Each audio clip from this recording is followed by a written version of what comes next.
This is the Louis T. Network.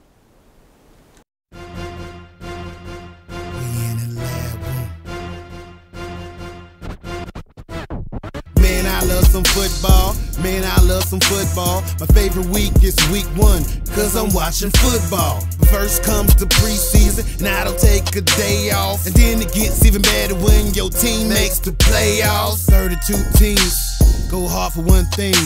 They work for one thing. That Super Bowl ring. 32 teams go hard for one thing.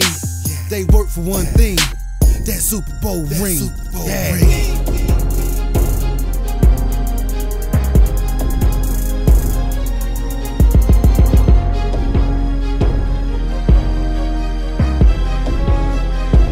We in the lab room.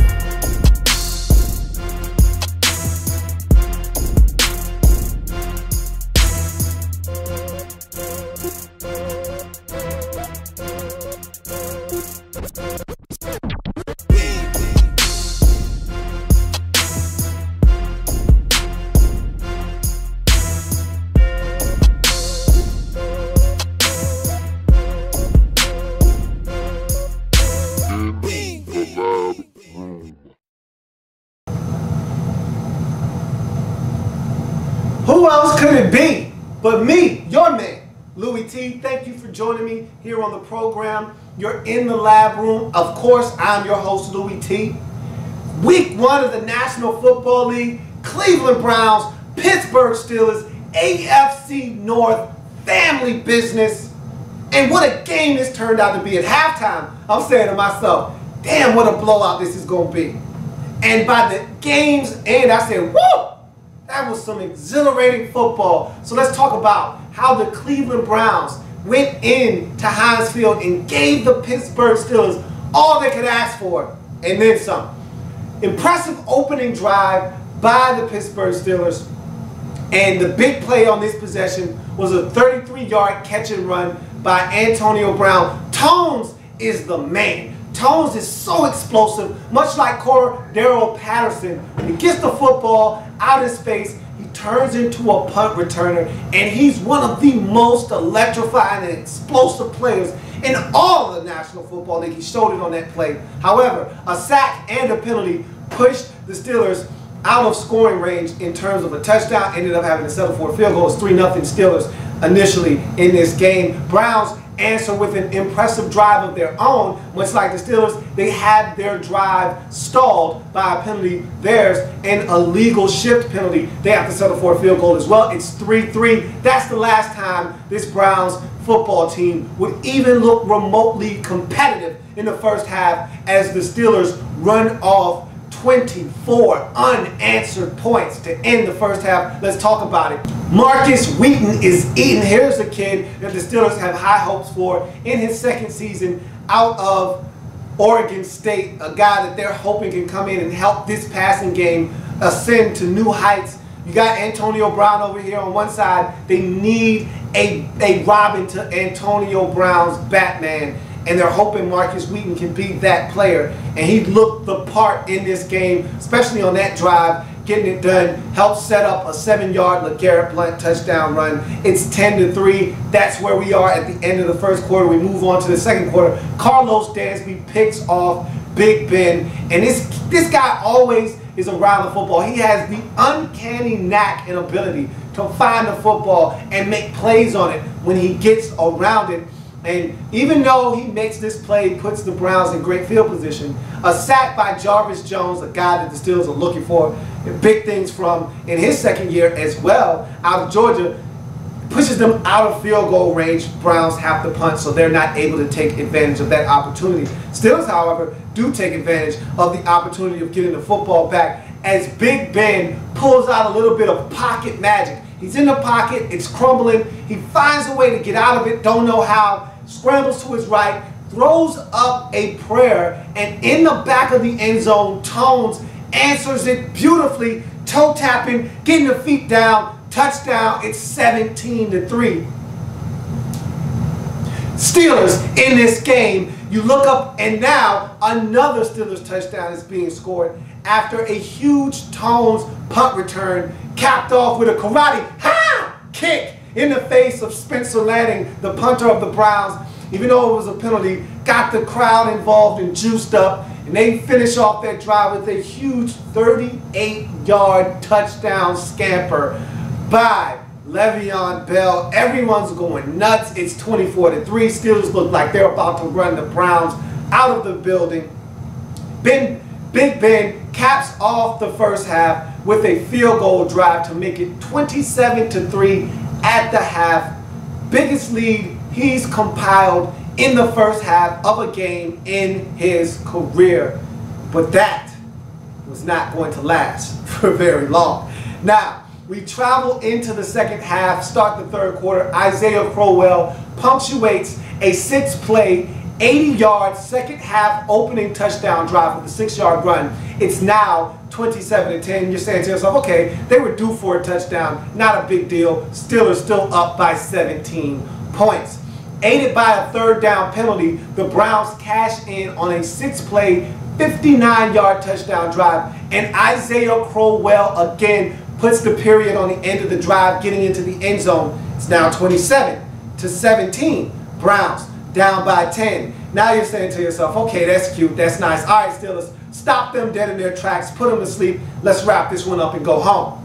We go to the fourth quarter. First play of the fourth quarter, Billy Cundiff. You know I got a hard time saying his name. Billy Cundiff knocks home a field goal, a chip shot field goal, because of a 3rd-and-1 miscommunication from the Steelers' 4-yard line. Browns have to settle for a chip shot field goal. It's now 27-20. Browns only trailing by a touchdown. Once down 27-3, they're now down only 1 touchdown. Amazing enough to be in this position after looking like they were being left for dead at halftime. Browns now playing with an abundance of confidence. Ike Taylor drops an interception in the end zone. Ike Taylor will never be mistaken for a guy with the best hands in the world. Drops the football. 5 plays later, Billy Hope, Brian Hoyer finds Travis Benjamin in the end zone. We're knotted up at 27. What the hell is going on out there? If you're a Steelers fan, that's probably what you're saying at this point of the game. What just happened? I went to get a beer at the concession stand, came back, and the game was tied. What the hell just happened? Well, the Browns got hot. Billy Hope started having confidence. This Steelers offense went to sleep. The Browns defensively started getting it done. They were harassing Ben all day long. Paul Kruger had a tremendous game. If he can keep that up, he'll actually look like a guy that they should have given that money to, because he's getting paid a lot of money. Haven't been that impressed with him in a Browns uniform, but he looked damn good in this game. So all of a sudden, we're knotted up at 27. Browns waste a great opportunity to take the lead after Terrence West, who went over 100 yards in this game, who had a monster game. The Browns did a wonderful job of running the football, whether it was Crowell, Tate, or the big back Terrence West out of Townsend. They got it done on the ground, and he had a great run, put them in Steelers territory. They could not take full advantage of that, however, and they had to punt. And then to make matters worse, they punt the football. It takes a gratuitous bounce at the 1, and 3 guys fight for it, and they end up knocking the ball into the end zone. Oh no, Cleveland! That's why you're the Browns. And of course, the Steelers take advantage of all of these missed opportunities by the Browns. Big Ben, cool, calm, and collected at the end of the game, does what winners do. Takes his team down the field, puts them in field goal range, and allows their kicker, Sean Sweezum, to knock home a 41-yard field goal as time expires, as the Pittsburgh Steelers hang on in a thrilling football game, 30-27. Hey, if you're the Browns, hold your head up and know that you've got one hell of a coach on your sidelines. You know how I feel about Mike Pettin. Mike Pettin's my guy. And you guys didn't blink an eye in the face of a 24-point deficit at the half to roar back, give yourself a chance to win. You should be proud of yourself. You need to play more consistently, though. Start the game the way you played in the second half. You'll win some games this year. He's going to get that defense playing. You got after Big Ben. Just know, and I told you this, earlier in the season when we were talking about this team in the draft wrap-up series and even into the draft lab, or excuse me, the lab reports, you're going to get pressure on the quarterback, and you saw that in this game. If you're the Steelers, great way to start the game, but you can't go to sleep and have stretches of football where you just don't get it done like you did in the second half and allow a team like Cleveland, who was playing with no confidence in the first half, to come out and have the utmost confidence in the second half. If you're the Steelers, it was a little hiccup. You find a way to get the win. That's the most important part, but you've got to make sure you alleviate some of these mistakes. Ben throws an interception. You had some costly penalties. Ike Taylor drops an interception. Clean up the mistakes, and this would have been an easy victory. Nonetheless, you get it done. You're 1-0 in the division. Browns 0-1. Great game in any event. That's going to do it for this breakdown. I thank you for joining me. If it happens in the National Football League, whether big or small, we cover it all here in the lab room. That's this breakdown. I've got plenty more to break down in week 1 of the National Football League. Come back and join me. I'll be back really soon.